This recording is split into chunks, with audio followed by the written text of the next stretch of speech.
initially, we thought about doing this research because we wanted to look at the effect of 3 specific components of ads in terms of how they impact the online ad experience, where we looked at the impact of motion, so we looked at video ads versus static ads. We looked at the impact of general color palette, and we also looked at the impact of the type of borders that surround ads, how they're framed. How we measured it is probably one of the reasons you came today. We got to play with some cool technology. So the first thing is electroencephalogram. Participants got to wear these stylish caps that actually measure different brain potentials of different parts of your brain.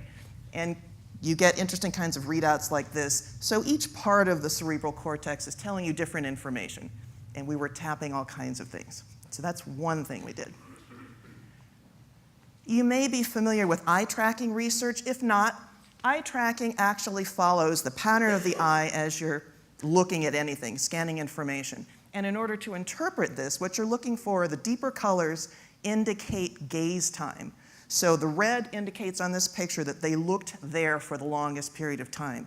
So you can track how people are looking at your site, at your ad in this particular case. Now, eye tracking is really good about telling you the what. It tells me where my eyes were looking. It doesn't tell me why. Gaze time could be long because I'm really interested in it. It could be long because I'm confused by it. So one of the themes that I'm going to talk about today is the benefit of using multiple measures to understand an issue as complicated as ad effectiveness.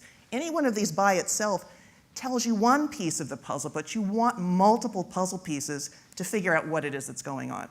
So we used eye tracking, and then we used something called GSR, galvanic skin response, which measures the resistance of the skin.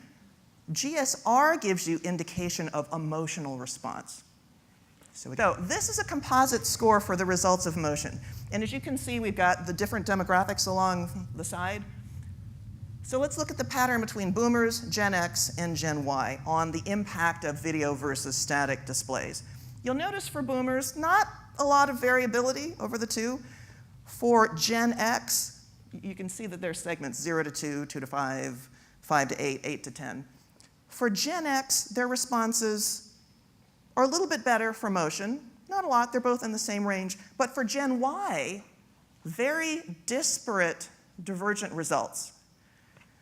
For them, a clear preference for dynamic ads, for video ads. And it's not just that there's a difference. The static ads are in the poor response area. So based on these 3 demographics, 3 very different patterns of results. Let's look at colors. And I'm just showing you a subset of all the results that we've got. I have reams of data, but I wanted to show you something that would allow for a direct comparison. So here's colors. Look at the boomers.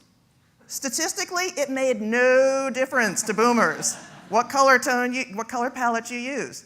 Knock yourself out. Go with whatever you want. For Gen X, you can see they're not too disparate, but there's a clear preference for the white-gray. Contrast that to Gen Y. I mean, color, you just wouldn't anticipate these kinds of differences as showing up. So ostensibly no difference with boomers, a slightly broader range with Gen X, but for Gen Y, clear, distinctive patterns with a clear preference for the warm colors. Advertisers, what should you do? Do go beyond probably the methods that you're using today. We couldn't have understood this with traditional methods. It really takes some behavioral measures to go hand in hand with the subjective measures that you're probably already taking. So don't just rely on Joe Consumer's ability to tell you what they think about the ad. That's one part of it. That's one puzzle piece. But you really need to go beyond that to do some behavioral research to try to fill in an understanding of what really happens. Strongly consider video if who you're trying to target is Gen Y. And some caveats on that. But because we could look at attention and emotion and memory over time, if you want to attract this younger audience, you better do it early in the ad. Make sure that you get them during the first part of the ad, keep the ad short, and get their attention before it starts to wane.